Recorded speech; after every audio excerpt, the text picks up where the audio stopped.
देवबंद में आमिर खान मुत्तकी का शानदार इस्तकबाल किया गया। आमिर खान मुत्तकी ने हासिल किए हदीस की सनद, दुआ से इजाजत हदीस के प्रोग्राम का इख्तिताम किया गया।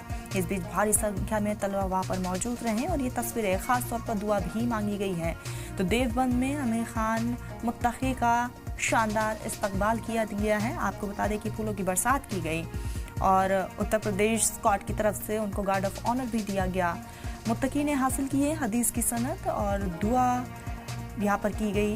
दुआ से इजाजत हदीस के प्रोग्राम का इख्तिताम हुआ। यहाँ पे नया डिप्लोमेट भेज रहा हूँ, तो अल्हम्दुलिल्लाह ताल्लुकात बहुत अच्छा है। तो उम्मीद है कि आइंदा आना जाना इससे भी ज़्यादा हो जाए।